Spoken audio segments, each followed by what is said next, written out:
I didn't know it's not normal, that the constant feeling of being lonely, not being recognized, and feel isolated, feel sad. As a child, you didn't know how to label those feelings. Also, because you never feared something else, so you didn't know. Oh, this is not shouldn't be a normal state of inner feeling. I still somehow think, oh, I didn't really want to die. I just want attention. I want to scare people. I didn't want to do it. Although there's a few times I already took pills and went unconscious. And I did cut my wrist, but I still thought I just want attention. I didn't want to die.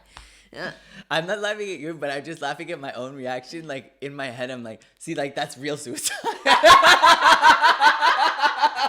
I always say like my really depressed period was like the best thing that ever happened to me. Best thing that ever happened to me. Best thing that ever happened to me.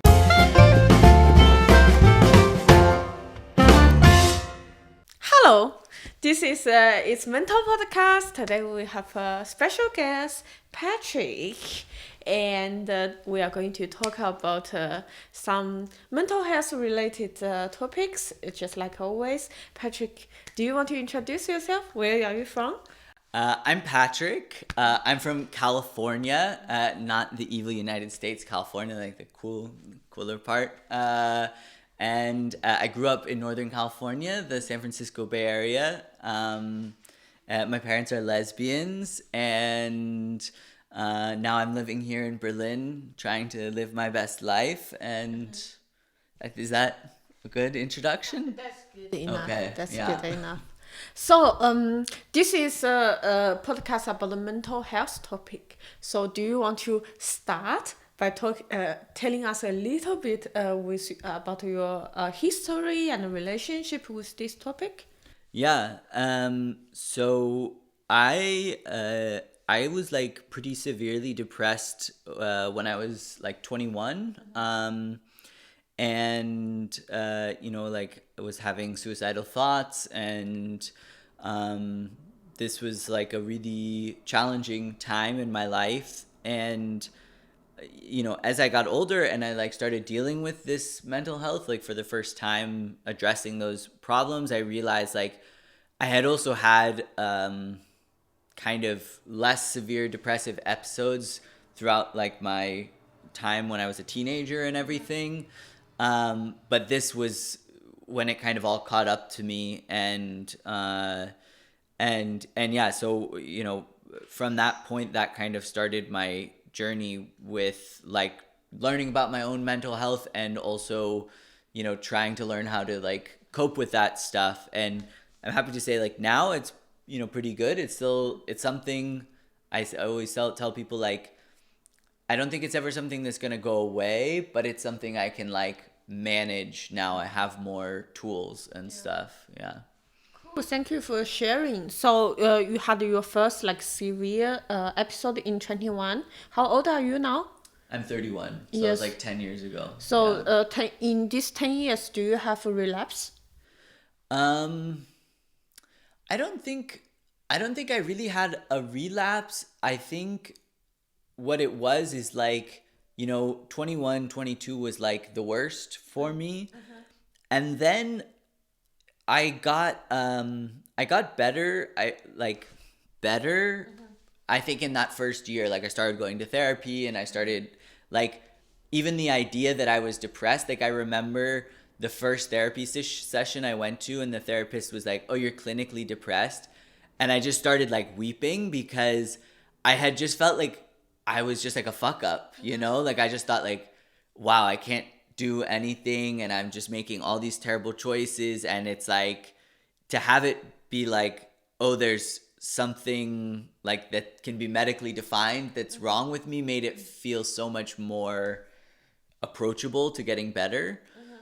And then it was like, I would say really like 3 more years before I really felt like I was in a really good place, like the first year got better, and then it was 2 or 3 more years before I really started to feel better. And I've had moments of like where I feel it kind of creeping back in. Actually, like most recently with the lockdown is the first time in a while I've felt it coming a bit again. But now it's just a different situation because it's like I feel like I actually know that there's a problem and I know the things, some of the steps I can take to help deal with it. So it's never gotten that bad again. Yeah, so I find it's very interesting. You said that when you are 21 years old, you realize when you go to get help, you realize actually you had some episode before, you just didn't know. If you recall, you think till from your first time actually depressed till you start to realize you are depressed, how long it took? I mean, I I mean, the crazy thing is that, like, before he told me, like, oh, I'm depressed, like, I was having suicidal thoughts and I still didn't think, like, oh, I'm depressed, you know? Like, I didn't connect the dots. I was just like, oh, yeah, I'm thinking a lot about death. Like, oh, yeah, like, I, like, go to this one bridge and, like, sometimes think about jumping off. Like, I didn't connect the dots of, like, oh, yeah, like, you're super depressed. I just was like, I don't know, like I just felt like something was wrong, you know? So I think it was maybe 6 months or a year of like things getting worse and worse. And I also was like really lucky. Like I grew up, one of my moms is a therapist, and a lot of our family friends are therapists, and so it's like that was something that was very like accepted, and also like thought of like, of course everybody should like go to therapy. And so I remember also when it was getting really bad thinking like I couldn't ask for help, but knowing I needed help. And my parents were like, will, like, do you want something, like, do you want to go into therapy? And so then I was like, yes. And they also like helped organize it and everything, which was, I mean, I was super lucky, you know, like lots of people don't have that benefit, but at that time I just like, I mean, I couldn't do anything. So it was like the idea of like looking for a therapist or something was. I mean, you said you had a depressed episode when you were a teenager. How early can you recall the first period maybe you were depressed? I guess when I was like 15 or so. I mean, I don't know, like I guess it's now, I never thought about it until you just asked me about it like this, but obviously I didn't think of myself as being depressed until like in hindsight. I always thought of it as just like, oh, I'm a teenager and this is like, you're angsty and this is hard. But like, I remember 15 specifically because I mentioned to you before we started recording, like I've always struggled with my weight a little bit. And like, that was a time where all of a sudden I like gained a bunch of weight. And that's also always been a little bit of a pattern, is like when my mental health starts going, I usually like, I end up starting to gain weight. I ask you the question is because from your description, probably it took you 6 years for you to realize something went wrong.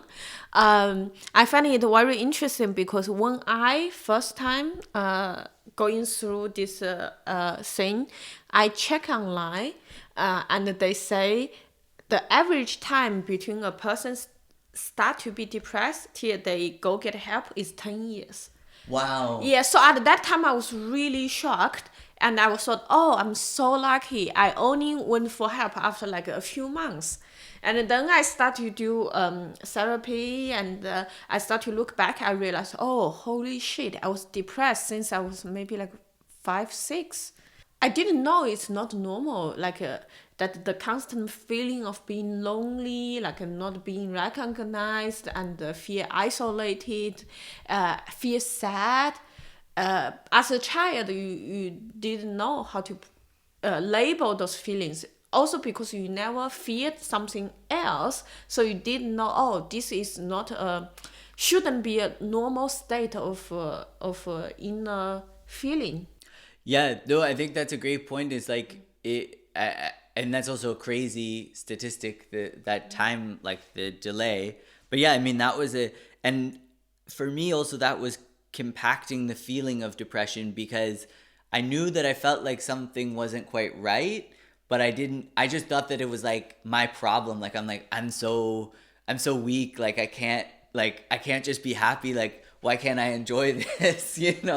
I totally can resonate to what you said. You said, although you were suicidal, but until that therapist told you you are depressed, you didn't really connect the dots. For me, it's the same. I was suicidal, and for months or even years, I always text people say I'm not happy, I'm not happy, I'm not happy, and I even tell people sometimes. Now I check in back. I say I'm depressed, I'm sad, but I kind of feel that I didn't really knew I was depressed. I kind of want to say I'm depressed to get attention, but deeper in me, I still sort of I'm just saying this to get attention. I'm not depressed. I'm still resisting. Mm-hmm. But the time that when I go to see the psychiatrist, I was prescribed the medication. That's the moment I realized, I am actually depressed.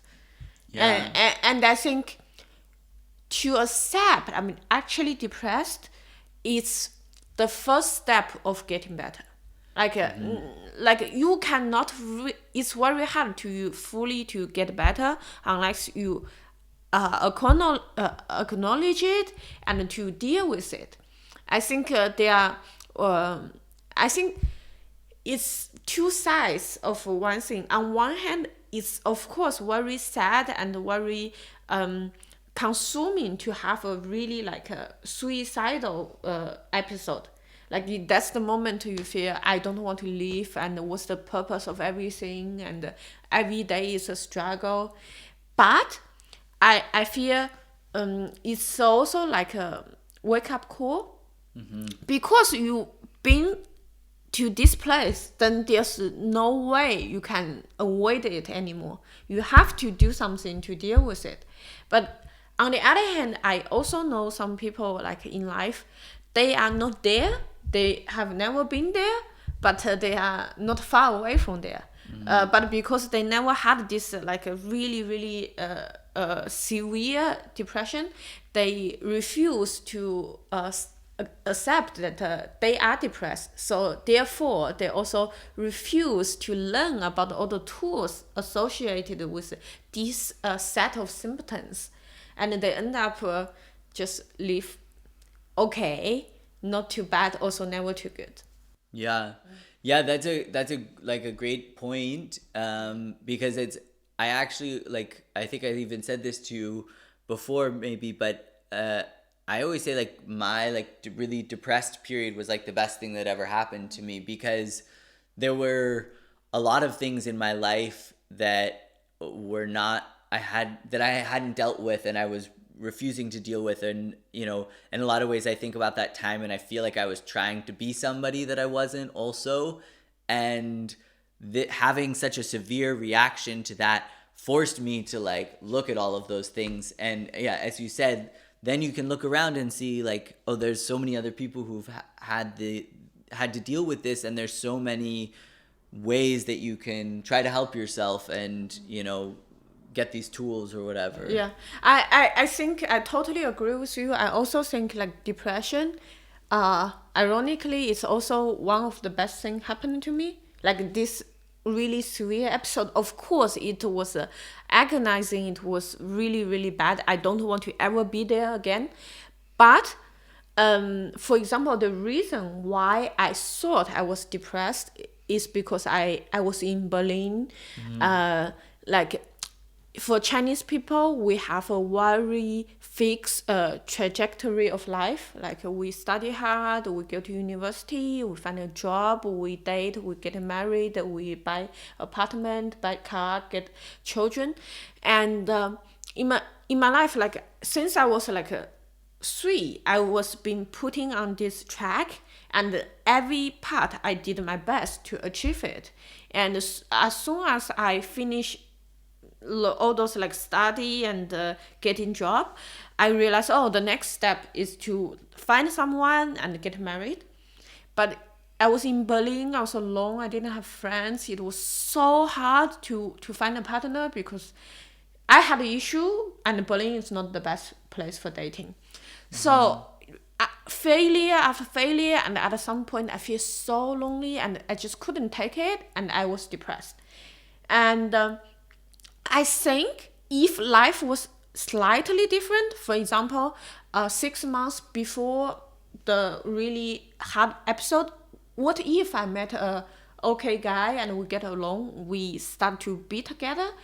On one hand, I wouldn't have went to this dark place, but on the other hand, I would not treating my problem. I would be in a relationship, probably more like all the past relationship I have, or the relationship patterns from my parents, like love and hate, lots of torture, and cannot live each other. That's the kind of pattern I had in the past, also from people around me. But because now I went through this dark place, I did all the work, going through therapies, read lots of books, continuously learning. So it not only pulled me out from that dark place, but also I just become a better person. I realize what is healthy, what is not healthy. I'm so attentive to my own feelings, and I try to improve and be better all the time, and learn all the tools. So I totally can relate with you on that. Yeah, and it's interesting also that like that question about like having a partner, because that's something, you know, you talked about like friends who maybe are depressed and but haven't gone to quite that like totally dark place.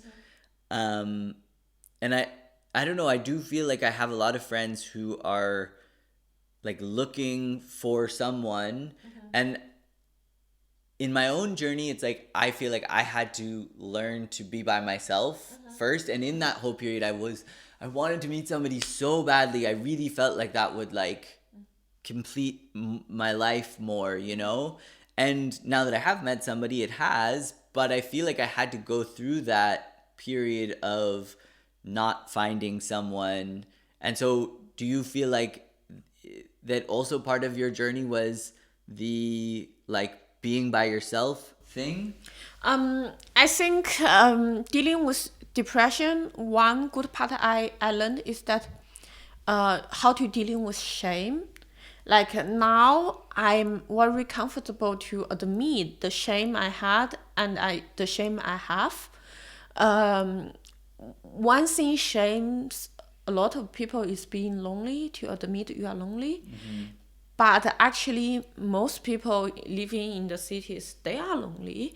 And once you admit you are lonely, and you are, of course, you are not happy because you are lonely, then there's ways to treat it. For example, you can make friends and can find hobbies and all the other things. But at that time, I wasn't able to admit I was lonely, because it's something so shame to, I wasn't conscious about it, but I just couldn't talk about it. And so my solution is to find a partner. But now I understand, like, of course, having a partner can help you to be less lonely, but the point is that you need to be from within. You have things going on, you have your own attention on different things. So I feel, yes, it was very, a very suffering journey to like craving for someone but couldn't have someone, and the loneliness, and also the more lonely you are, at least for me, the more lonely I was, the more I want to find a partner, and the more I ignore my other needs. For example, to have a sustainable, like a nurturing friendship, or build hobbies on my own. So actually it adds together. The more I focus on finding a partner, the more lonely I get. Yeah. I think that's I find that like similar experience, and also even though it's like it's hard advice to like give to yourself, that maybe this is a bad metaphor, but like maybe this is racist, but you know Chinese finger traps? Is that no? Okay, it's a thing they sell in the States, and it's like in Chinatown, and it's like you put your fingers in, and then when you try to pull them apart, it gets like tighter, and you can't like escape them, and the only way to get your fingers out of it is to like push them in. And so the analogy that I was going for there is more just that it's like I feel like sometimes the best way when you want to meet someone is like if you really really want it somehow, then it's not gonna happen. Like you have to kind of not be looking for it, and like that's a shitty advice to give someone. Yeah, but... I think it's just so hard to understand it when you are in it. And when people give me similar advice, I get really mad. But now I think about it, yeah, like I wouldn't want to date someone who's obviously hunting at a party. Like I'm not interested. But when you really, really want it to happen, people all see that you are really hunting. People get interested when you are not hunting, when you are just be yourself. Yeah. But it's hard when you really, really want a partner. Yeah. So I feel on one hand it was really lonely, the journey to find a partner. But on the other hand, I do feel I'm lucky that I haven't met someone prematurely because I wasn't ready. Like I thought I was ready, but I didn't deal with my own issues. Even if I'm in a relationship, yeah, I will be less lonely, but I would probably will be a very abusive relationship. I didn't have my boundary. I didn't know how to control my emotions, and I didn't know how to play a fair role in relationship where both people contributing and respecting each other. Do you feel like that period also has helped you now in this relationship that you're in?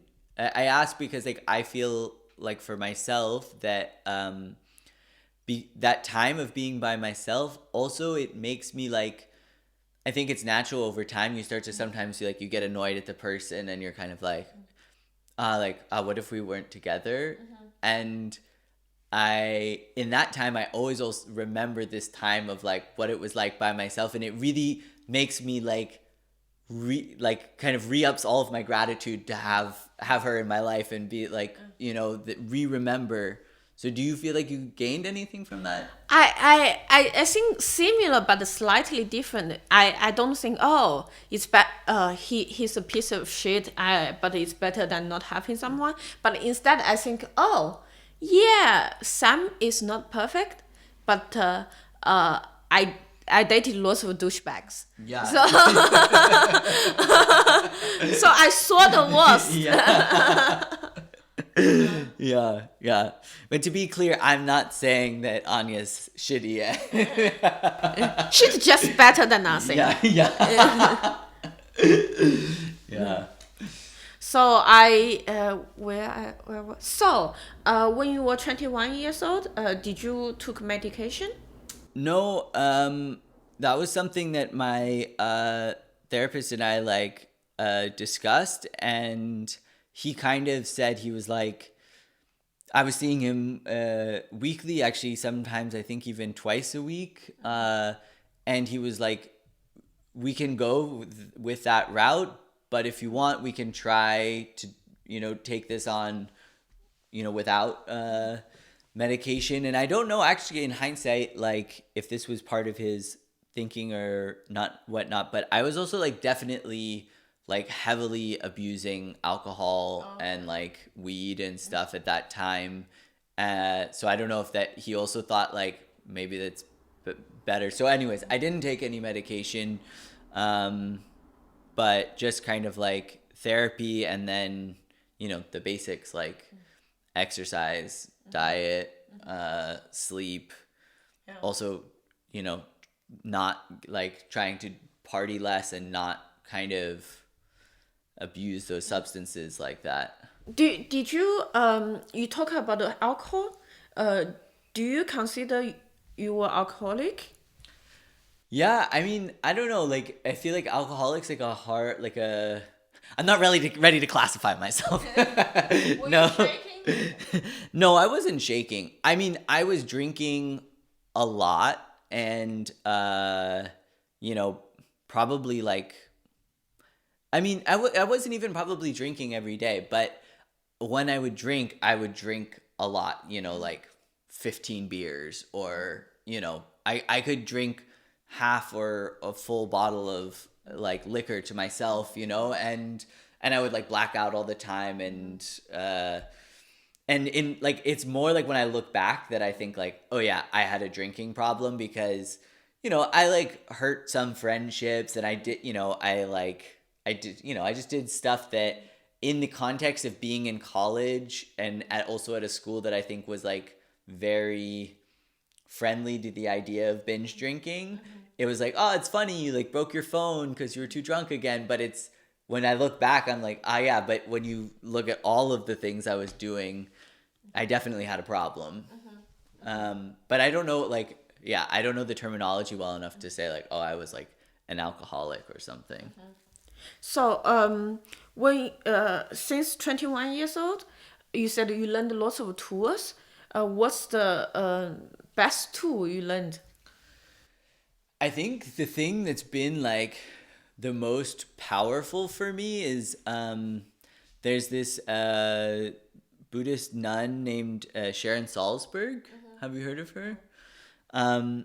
And she's American, but anyways, she had something she has several books that are really good, and she has a podcast that I've listened to. But she said something once that really changed my life, and she was like, "Your thoughts are not you," and she used the analogy that like you are like the sky, and your thoughts are like clouds. They appear in the sky and they disappear, but they're not the sky. This is a very common terminology, like in meditation practice. Yeah. It's quite, yeah, maybe she also just like got it from somewhere, I don't know. But that changed everything for me because I had so much negative self-talk, and I really internalized it like it was real, like I would have an awkward interaction with someone and I'd be like, oh, you're such a fucking piece of shit, like I can't, and I would really be like, yeah, I'm a piece of shit, and now at least when I have those thoughts, I can usually recognize it and be like, oh wow, like I can disassociate and say like, oh, look at how my brain is trying to tell me that I'm a piece of shit. Is that the reality? Like probably not. And that alone, that like, I mean, I still use that today. And I mean, I still catch myself, of course you have those thoughts where you're like, you can't get something done and you start, I don't know, I'm easy to beat up on myself. And so, yeah, that was like a really huge one for me. And then, yeah, I mean, the other ones are kind of like boring, but just, like really exercise has been huge for me, which is hard to do if you're super depressed, right? But I mean, like you asked if I had any relapses, but like, for example, in 2017, I was having a period. I had a friend go through something, and I was really worried about her, and I was back stuck at my parents, and in this time I was like, I just started going to yoga like every day, and that like I could feel these little tinges of that thing, but I could also like that really saved me in that moment. So yeah, exercise is probably like the biggest one. Yeah. So you talk about sports. I totally agree. I think this is interesting. I think for people who had like severe depression episode, it's a very common knowledge. Like if you are depressed, try to do some exercise to keep yourself like how to say active, and what I read is that with depression, there's basically two types of approach. One is medication with lifestyle change. The other one is lifestyle change. So it's really almost impossible to get out of depression if you don't do lifestyle change and thinking is fully in your mind. But I see that for lots of people, it's not that obvious, especially my people I know in China. I have a friend, she would stepping back with her from her depression to her depression very often.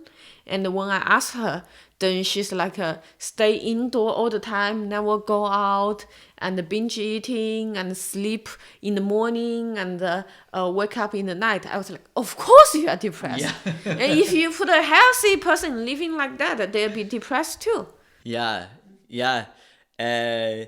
No, I agree. I actually just had an idea for a bit that I want to maybe, like, it needs to be worked out more, but I want it to be something about like, do you ever feel like you have like a crushing depression creeping back into your life, and then you just realize you haven't showered in 2 days? Like, because I had that feeling where it was like I was feeling super down, and then just something so basic like I took a shower, I felt 10 times better. So yeah, I mean, I think lifestyle is huge. And actually one other big tool that I forgot to mention when you were asking was to-do lists, actually. And it sounds really stupid, but like, when I was super depressed, I felt like paralyzed, where I had this feeling like that I was out of control of the decisions I was making. Like I would know, like I have to do this thing, and then I would just watch myself not do it, or that there was something I shouldn't do, and it was like I was an out of body experience, and I couldn't make myself do anything. And so my therapist told me to start making to-do lists, and also to put stuff on there that's like super easy, and so he would put like, take a shower, make your bed, really basics. And I would do that, and then it would like give me a feeling of momentum, where it's like, then I could do the bigger thing, like, call my doctor or go grocery shop, and like they kind of built, and I still use that today. And like my girlfriend actually like really makes fun of me, because she's like, really, like, shower and cut your fingernails made it on the to-do list. You couldn't handle those without it. But it's I don't know, I still find it helpful just to have stuff that's easy on there to just like cross off, and that I need momentum, I'm Okay. I'm very happy you mentioned this. Actually, a few episodes ago, Francesco, a very good comedian, you can check it here. He also come to this podcast. He talk about his tools. One of his biggest tools is a to-do list. And he would write the to-do list one night before, and then second morning when he wake up, he just follows a sequence of like a very mechanic steps in his morning, and then just follow the to-do list, and then he can start the day. Because in the morning, when you are grumpy or didn't sleep well, and use your brain always struggling, what to do, what not to do, and to measure and to argue with yourself what was, what not was it takes too much brain willpower. And he told me like willpower is hard because it's limited, but just using habit and using more mechanic steps is easier. And I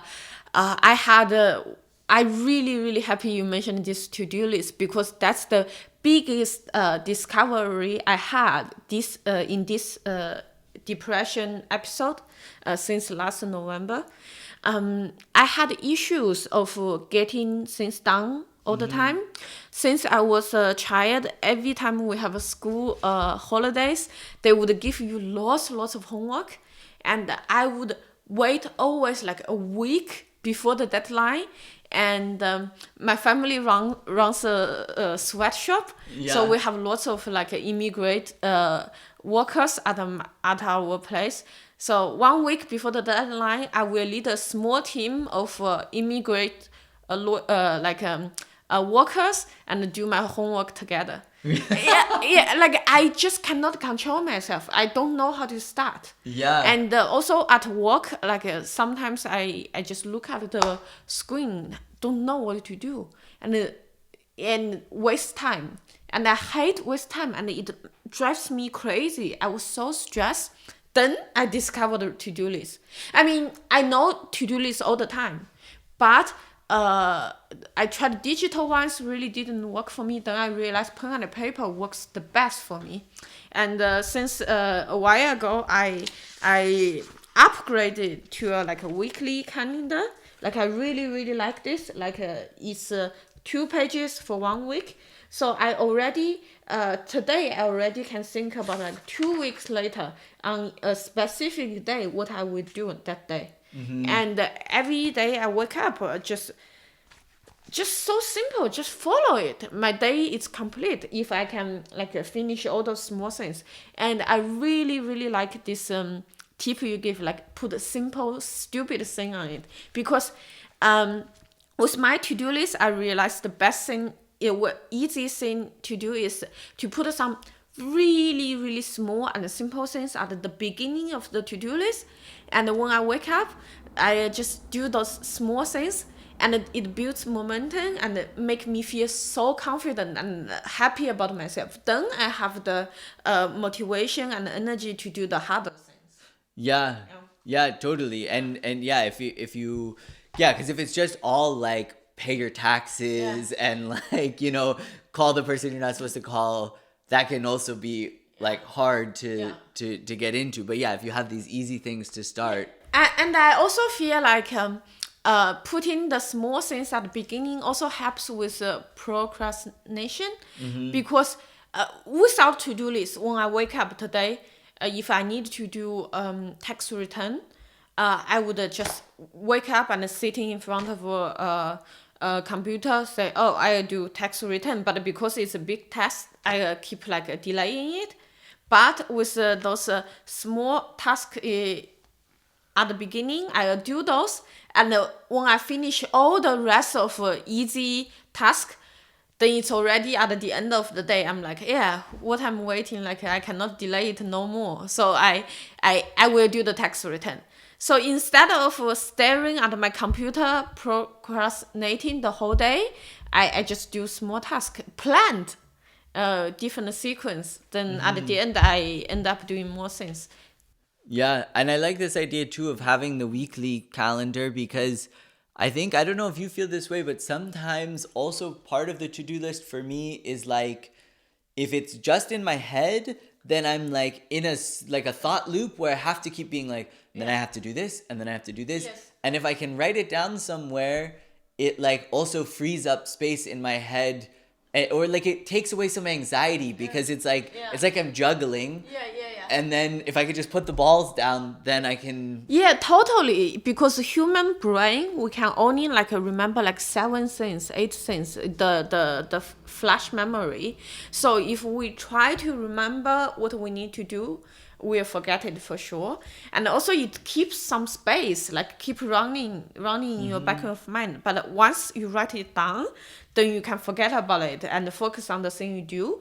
And I also feel like in the past, I was very easily distracted. I was like, oh, this idea. Then I end up chasing my idea, put it into action. And now when an idea, something I need to do come in my mind, I just write it down.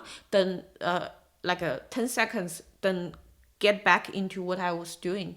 Yeah, totally. So very good for focus. And with the weekly planner is that I already know what I will do this Sunday. So it's more organized, and also I'm more realistic with time. I wouldn't say, oh, this all the things I want to do, then I get overwhelmed. So I put it separate in each day, and I'm sure that this week I can finish the things I want to do.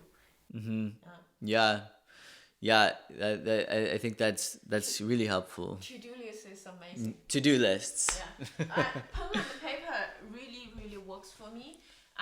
All the digital ones, I tried so many of them. I just end up never open that app again. For me too, and there's also it's like I don't know why, but like my silly brain needs to have the physical like crossed it off, and also like what I have is like it's like a notepad with like stickies, and so when the to-do list is done at the end of the day, I rip the whole to-do list off, and if there's something I didn't finish, I put it on to the next day, and then I throw that away, and there's something like okay, I completed this day at that point. Not great for the environment, sorry, but That's what I used to do until I discovered this weekly planner. Try it. the weekly planner. Maybe I need to make the dive and get like a full weekly planner. Yeah, it's really good, and it's on discount, only €7 on. Ooh, günstig, gut und günstig. Yeah. Cool. I can't believe we talking like a to-do list for so long. I know. Yeah, but it lots of things about depression, like the tools. When you tell people, it sounds stupid, but it's really, really working. For example, like just sleep on time. Yeah. Don't drink in the evening. Do exercise and eat balanced food. That's really like sounds stupid, but that's like most fundamental things for treating depression. I feel like I had relapse, for example.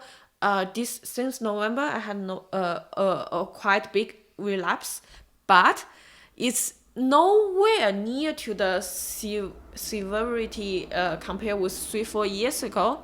I think the reason is that as soon as I realized, oh, I'm depressed, I'm under lots of stress, the first thing I did is, okay, I will just sleep early and get up on the same time every day for at least 2 weeks to fix my sleep pattern, and I will start to do sports again. And then as long as I get my diet, my sleep like fixed, it cannot go too bad. Yeah, I feel the same, and also like with for the exercise, it's like so many times I really feel like I'm like, man, I'm struggling, and I really just go for one run, like, and I feel so much better, and then also I feel like these small choices are they're compounding too, right? Like where it's like you fix your sleep and it makes it easy for you to make the good choice about your diet, Yes. which then you're feeling better, and so then it's easier to go out and exercise. With everything, I think the most fundamental thing is sleep. Like if you have good sleep, you cannot go to bed. But so many people ignore that. Like I have friends, they keep telling me, oh, I'm depressed, I'm grumpy. And then I ask them, when do you sleep? They say 3 a.m. I was like, of course you are depressed. Like sleep really does magic to us. When we are awake, our brain produces lots of toxic protein. And when we sleep, especially when we're dreaming, our brain detox itself. But if you don't sleep enough, your brain just all those toxic proteins stay there. End up you cannot process your emotions, and you couldn't see the big picture. You cannot have different perspective. So, and you keep making worse and worse choice. Yeah, and I have to admit, actually, like it's not also like my sleep is also not always so great, and Berlin makes it worse. When I'm living like in the town where my parents are from, it's like small. It's easier to get in this good sleep schedule. But here, it's like so easy to just lose track of time, and then it's like 2 a.m. and. Have you read the book While We Sleep? No, I don't think so. By Matthew Walker. It's really a great book. He was he on the Joe Rogan podcast? Yeah. I've seen his the podcast with him. Yeah. Mind blowing. Yeah, for me it's revolutionary. I since then I never fuck my sleep up, and I never been too bad situation. Yeah. Yeah. How do you find cause that I'm like good at self-discipline, but I sometimes feel like I'm playing like whack-a-mole, where it's like I can only like if I'm like exercising and eating well, then like I'm not sleeping so good and I'm drinking a little bit too much. And then if it's like I'm not drinking and I'm sleeping good, then I'm eating a lot of sugar and I'm not like, you know what I mean? Like I feel like sometimes I have a hard time doing everything well at once. I don't understand why you're sleeping and eating sugar can be like a trade-off, because normally when you sleep enough, you have more willpower to say no to sugar. Yeah, that, I mean, I don't know. But I have like drug addict. Do you know feelings like towards sugar. sleep, the most important thing is to sleep at the same time and wake up at the same time every day? Yeah, I didn't know that. Yeah, I think I learned from this book. When I read the book and I also keep revisiting it, it's still very easy to forget. And for example, at the beginning of November, I was like, okay, every day I will wake up at 8. After 2 weeks, I feel much better, and as soon as it's 8, I get up. Then in the past 2 months, I kind of lost it a little bit because I got much better. So I was more casual. And then getting up in the morning is way harder. Every day is a struggle. Then since last week, I was like, this cannot continue. Then I decided to wake up every day at 7. And it's only been a week, and it's so easy now. Just wake up and get up. Yeah. That's a good idea also, is like to make it as simple as like I get up at the same time every day, because then it is like self-controlling, right? Because it's like you can stay up late, but if you get up at 8, then eventually the next day you're going to be tired earlier, and then you start going to bed earlier, and then you're in a good sleep cycle. Yeah. Yeah, I should do that. I need to do that. Really read the book, is really great. Yeah. Yeah. So I'm not sure if you want to go there, but I will ask anyway. So when you are 21, you want to go through the treatment and everything. Did you figure out what's the root cause for your mental issues? I mean, I don't know, like, I don't feel like it was like, okay, like, this is it, you know? I think, you know, what was happening in my life at that time, I was in a relationship that fell apart, and I really, you know, I mean, I was maybe a bit young and naive, but I thought like that this was the person I would spend my life with. One of my moms got diagnosed with cancer, and I mean, she ended up being fine, but I think that was also like this first moment of like realizing my parents' mortality. And then you know, I was a runner, like I did distance running, like I ran at my university and stuff, and I had an injury that basically like ended my running career.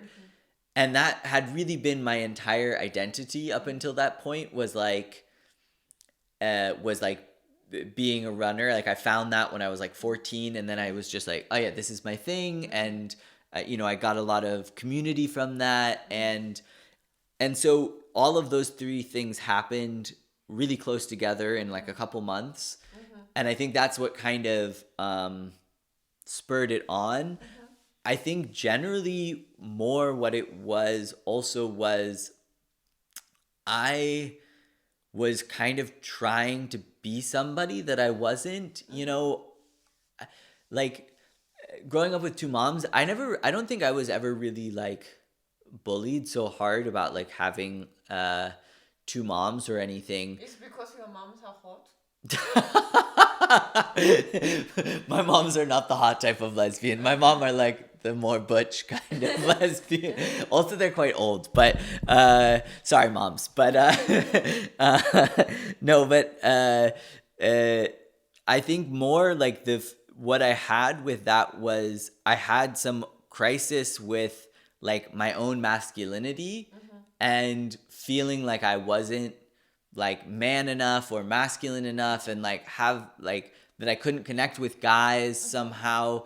And so I was trying to be like, I was like super into sports and stuff, and I was like obsessed with that, and I was like trying to be like a bro basically. And I think it was a realization for myself that it was like I was kind of trying to be something that I wasn't and fit into a world that I wasn't quite where I belonged. And part of the healing process was also realizing that like there was a whole world that where I did belong, and where also like it was, you know, kind of like celebrated that I had two moms, and like and you know, having that kind of different childhood experience wasn't something to be ashamed of. Or because I think I did have a bit of a feeling of like, I mean, even out of like the fact that my parents were lesbians, it's like my childhood, like I grew up very like hippie, and you know, I was like raised vegetarian, and you know, now that's very hip, but like in the 90s, even in California, it was still a bit like, you're weird, like what's your problem?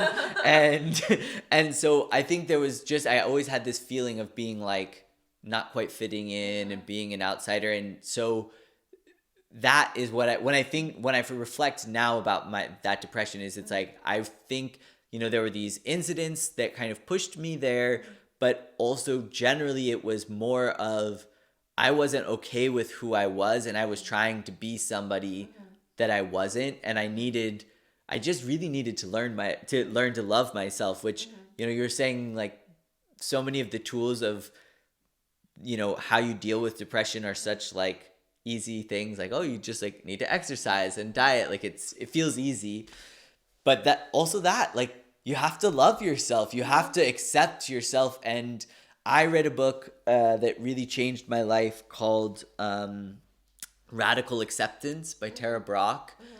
And it's just really all about like finding compassion for yourself. And that was super helpful. And that I think was a big part of my problem before. So before this 21 years old episode, did you understand the concept of self-compassion at all? No. Yeah. Like, yeah. Were you aware that you are very mean to yourself? I don't know. I don't think so. No, I think if anything, I had this sick idea that like we have this stereotype in the States of like the football coach, and he's like, you're worthless, like, you know, you piece of shit, like get up, you know. And I think I thought that voice in my head was like doing that, where I was like, oh, this is motivating me, this is helpful. And it was totally a foreign concept to me that I was actually hurting myself by thinking that way. Interesting. I have exactly the same thing, but I thought it's because I'm from China or because my mom is a bitch. Now I realize it's... Apologies to all the moms on this podcast. Now I realize it's just a common thing. Like, it's something I identified this episode in my depression. I realized I have two big episodes of depression. Last time is kind of make me realize I have an issue. I need to work on my childhood trauma and whatever.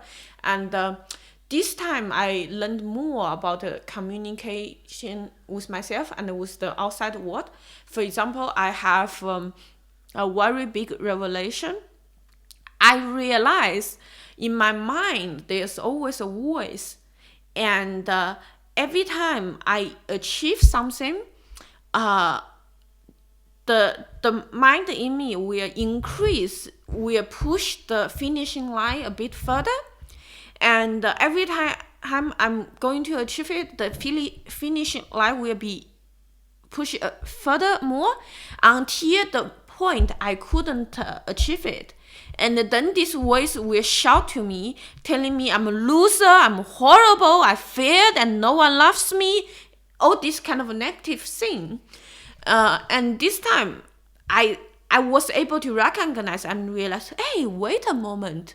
The thing I feared actually is not even my goal from the first place. My goal from the first place, I already achieved it. Then the goal changed, then it changed, and it changed until it becomes so big I couldn't achieve. I was like, wait a moment, there's a trap here. And I start to identify this guy in my mind. And I think we have experience with depression, it sounds like a normal conversation. But if you tell me 10 years ago saying I have a voice in my mind, it sounds like I'm not crazy. What are you talking about? But I'm so happy now I recognize this voice and being able to see that, I can deal with it. Don't have to always listen to him. Yeah. I feel like with that too, like it was, as you said, like 10 years ago, it's actually also, like when I talk about like my suicidal thoughts or whatever, I really only started talking about that more openly like a couple of years ago, because I had this like imposter syndrome for the first few years where I was like, I mean, yes, like I thought about killing myself, but I never tried. So like, I wasn't really, you know what I mean? Like I was like, I mean like, yeah, I went to a bridge and I sometimes looked over and thought like, should I jump off? But it's like, I wasn't suicidal. Like I didn't do anything. I also thought the same. Like I, now thinking back, I attempt suicide so many times, but I still somehow think, I didn't really want to die. I just want attention. I want to scare people. I didn't want to do it. Although there's a few times I already took pills and went unconscious. And I did cut my wrist, but I still thought I just want attention. I didn't want to die. I'm not laughing at you, but I'm just laughing at my own reaction. Like in my head, I'm like, see, like that's real suicide. I'm like, you have legit suicide credit. No, but yeah, it is crazy. Like with these games that our brain play with us, where it's like, and like, who would judge us that it's like we went through something painful? Like if you have, it's not normal to have thoughts about that, like ever. So yeah. Are you sure it's not normal? Well, I mean, I guess it is normal. I mean, but you know what I mean? Like it's something to be concerned about. Is that fair to say? Yeah. I don't know. Like, I guess if I started thinking the way I thought then again, I would really think like I need to go like get therapy again right now or something, So you were talking about yoga earlier. I want to touch a little bit on that too, because when you are really, really depressed, you don't have energy for sports. You don't have energy to brush your teeth or wipe your ass. You don't have energy for anything. But I think yoga is a very good starting point. I always hated yoga. I think it's just stupid. How to say that? Let's go back to the exercise, like basic lifestyle thing. I find it's interesting. Not only those things are important, but also why you do it is important. For example, I always like have diet. I always try to do exercise, but it wasn't helping my mental health because I did dieting because I think I'm fat. I want to lose weight. I did sports because I think I'm fat. I want to lose weight. And that become a source of stress for me. Mm-hmm. But in order to help your mental health, if you keep thinking I'm fat, I need to do more exercise, it won't help you. You need to think, I just want to be healthy and I do sports. That helps you. So because of that, I never do yoga because for me, sports is, I need to lose weight to do sports. So why should I do yoga? I'm not even sweating. It's not helping me. So I never like yoga. But like 3-4 years ago when I had this really, really bad depression, I had such bad insomnia. Like I barely could sleep. And if I take sleeping pills, I wake up like 4 or 5 in the morning. And it's so annoying and so frustrating. Then one day I woke up, I was like, why I let this to torture me? Why I let this to torture me? I will make use of it. And I was living in a neighborhood. There are so many yoga studios. I have this urban sports club, so I can go to any studio. There's one like right downstairs. I was like, okay, I guess I can check it out. Then at 6 in the morning, I went to do yoga. And I always hated yoga, but that day I remember so clearly, like the sky was still a bit dark, and while we're doing yoga, the sunshine start to come in the room, and I just feel so peaceful, and I feel it was first time this light in my mind for very long time, and I just feel this tremendous calm and peace. Then I start to do yoga every day, like for a few months. It really helped a lot. Yeah. Yeah, I think for me with yoga, so one of the other things that I was like really focused on when I was having my worst bout with depression is like I was like meditating a lot. Not a lot, but I was meditating. And then as I got better, I like couldn't make myself sit down and meditate anymore. And so one of the things I like about yoga is that it's like it tricks my brain into meditating basically, because I am thinking like kind of like I'm doing a sport. But then there's so much of it that is just like concentrating on your breathing, even just sitting there and, you know, meditating, it like structures it and it makes me do that. And I feel like that's super helpful to me. And yeah, I definitely also like that feeling of like peace is really big. Yeah, I like the word peace. I think that was how I felt that time when I was doing yoga. I was like, I feel peace. And I realized that like constantly I'm attacking myself, saying all those horrible things to myself. And when I was doing yoga that day, I realized, oh, everything shuts down, and I feel calm and peace and feel loved. It's really amazing. Yeah. And I think also it's like there's something about like when you're like doing one of these poses and you're really, you know, it's like it hurts and stuff. It's like because you're having that like type of suffering, the suffering that's happening in your head, there's like no room for that. Like there's no room for like if it's like if your leg feels like it's on fire and you're dripping sweat, there's no room for the voice that's like, also you lazy piece of shit, you know. Like it's just like it you know that. And so yeah, there's like a relief from that voice. Yeah. Cool. So you are a comedian, right? I mean, yeah. Yeah. So when did you start to do comedy? So I started for the first time when I was 22 in San Francisco. I did it for like a year, and I was at like a comedy, like so-called comedy college, which just meant like a sad, washed-up comedian like telling us our bits weren't funny. But no, it was like nice because we got stage time and stuff. And then I came back to it in the fall of 2019 here in Berlin. So great time to pick it up again. What made you think, oh, I can do comedy? I don't know. I guess just I don't know. Probably I'm a little bit like self-absorbed, and I don't know. I guess I just thought like I'm funny with my friends, and I was a fan of comedy like the whole time, like my whole childhood.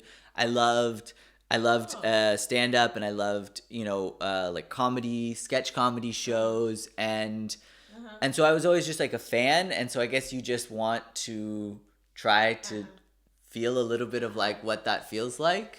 Do you try to talk a little bit about your mental health topic in a comedy?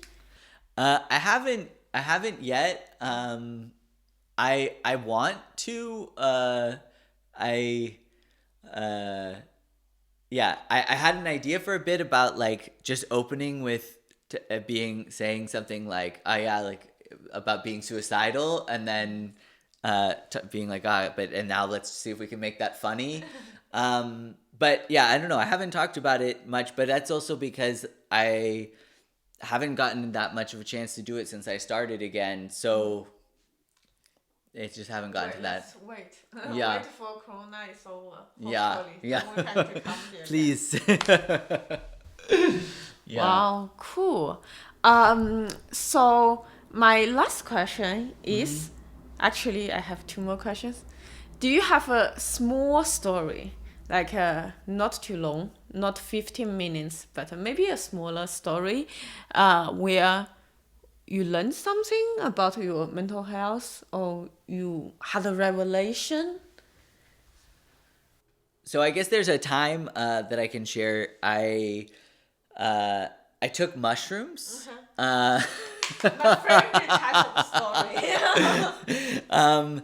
No, but like all my friends were going to go to like a big day drinking thing, and I was like, no, I want to stay here and just do mushrooms. And it was the first time I had taken mushrooms before, but always at like a concert, like for a party, and I felt really like called to like just respect it more as like as a tool almost.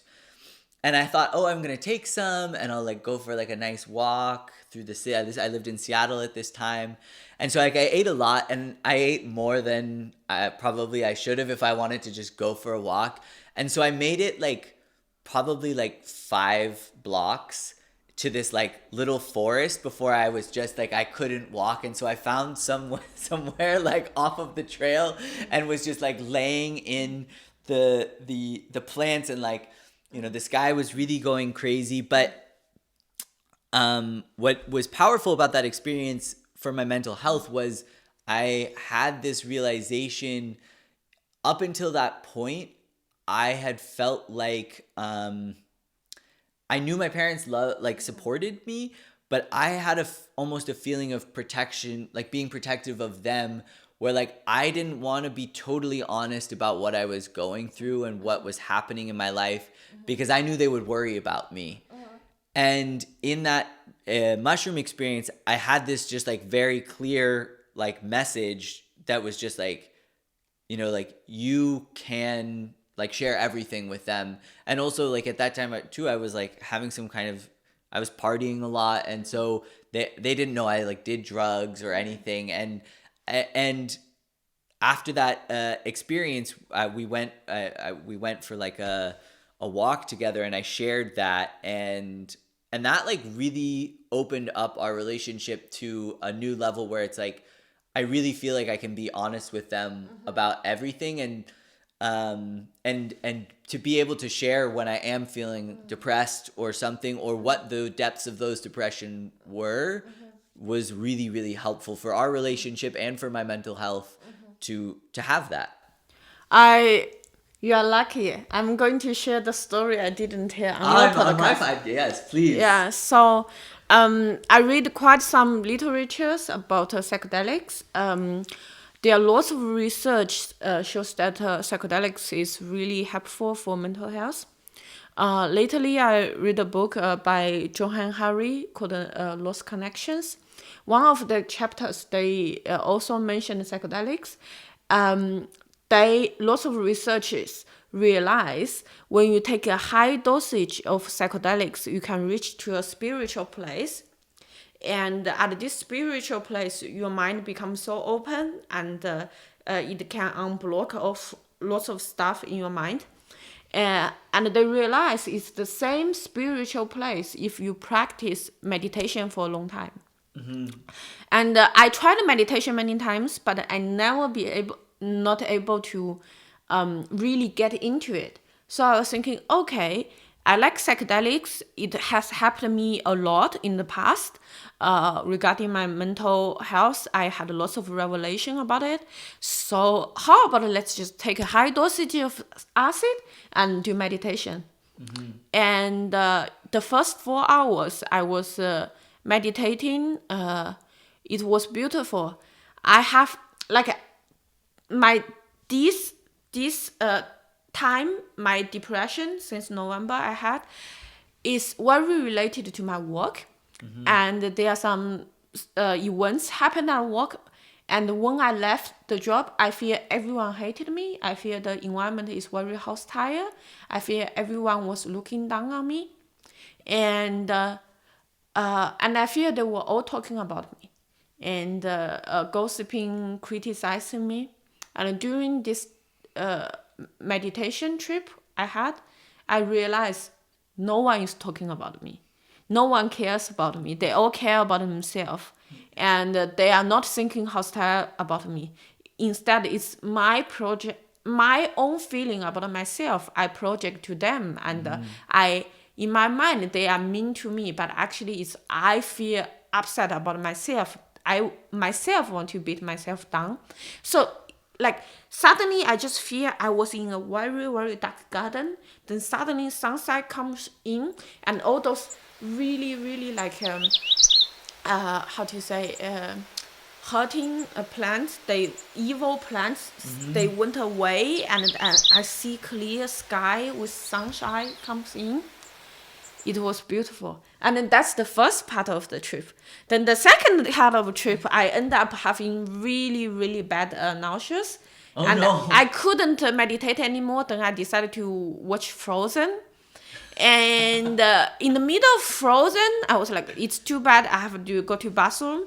So I had diarrhea. Then I flushed it. I was like, I need to puke. Then I put my head into the toilet where I just diarrhea, and I just puke and puke and puke. And I was puking my stomach out. And all I could think in my mind was like, Frozen is an amazing movie. And then the next thing I know, I was like puking. I'm beautiful. I'm a woman. I love myself. I'm proud of myself. And then my mind was thinking, wow, like I'm having this really painful physical reaction while my mind is so happy, so obsessed with this beautiful piece of art. Then I suddenly realized, like, how art is amazing, can cure so many suffering. And then I realized how I was puking, but I found it super funny because who would like puking on acid with her butt naked and shouting, I'm amazing! Frozen is a beautiful movie. Then I realized this is funny. Then I realized, comedy is really an amazing tool that even when these really horrible things happen, I find the funny in it. Then it's not a pathetic experience anymore. It's not a bad experience. Then I realized, I have comedy as a tool. So what happens in life doesn't mean it's not how I should feel. Instead, it's the ingredients put into my process machine. And no matter how bad things happen, if I can find it funny, then it doesn't need to be a bad experience. Then I feel, oh my God, there's God. God created this art. God give us this, the creator give us this like beautiful talent and to create such beautiful things. And I just feel the connection with the creator. And I feel there's part of her in me. I feel like I'm part of God. I have this ability to change the reality, the experience of myself through comedy. And that's the time I think, I'm a princess. Yeah. And then you're like, let it go. Let it go. No, but that is beautiful. And I think that is like what is so nice about, or like what is such a beautiful thing about comedy. And that I think is a better answer to your first question about like why I like got into comedy, is it's like I love that feeling of taking something that's like sad and then saying something inappropriate about it and making yourself laugh or making the person that you're with laugh. That's beautiful. Really, really beautiful. Yeah. I actually lately I start to do more storytelling format. I think it's not say better, but easier format for me to process my past. And lately I've been working on a story. It's really, really dark and people can get really angry, not angry at me, but at what happened in the story. But it was a really, really beautiful ending, and everything's it's very mental health positive. So I am very, very happy about that I have these tools to process this, because lots of people, they put it in their past, never thinking about it. It's not healthy for themselves. Also, if you can create art, why not use it to make someone else feel happy? Yeah. And I think, I know we need to wrap up, but that is Yeah. one thing I forgot to say about like also with that I think is so important for mental health is it's like you need also like hobbies, because it's like I think when I was really depressed, it's like I didn't have anything except for like smoking weed and watching Netflix. I totally agree. Yeah. Yeah, you need to have some inner goal, since you are passionate about, and God is in us, and the creator, in order to serve the creator, we create. And Did he ask for consent before he came inside of us? Or she came inside of us? I think She doesn't have to ask for consent. Anyway, Yeah. but in order to foster this exchange, you do it through create. Yeah. And the more you create, the more you get. Yeah, I totally agree. And even even if it's something like, it's like I love doing comedy, and that's like more of like a dream, but I also love to just like draw sometimes. And that's like not something I'm doing that I'm like, oh, look at this. It's more just I get something from doing it. And I think those things, like, they add so much color and like meaning to your life, and meaning is what we need. But by the way, I'm not religious. I believe in the creator, but I don't believe in like Jesus or other religion. So I'm spiritual. I'm not religious. I'm with you. I also like acid. No, I'm just kidding. No, but I mean, I think the creator to me is like love. It's like this love that we have for each other, and compassion and empathy. That's the universal fabric. That's art. That's for me, God is an energy. It's yes. not like a person or Anyway, so my last question: what's your favorite comedy special? My favorite comedy special. Oh, that's a good question. I think I really love Jim Gaffigan, like Beyond the I guess I would have to say probably like Beyond the Pale, just because I can remember the name of it.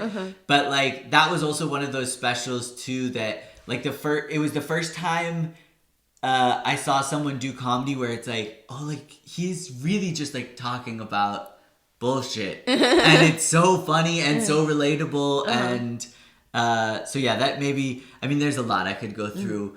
Are we still allowed to like all of Louis' specials? If you are not afraid of people attacking you. Yeah. I really think Louis C.K. is a genius. He's really like, I mean, some of his specials were like, blew my mind for sure.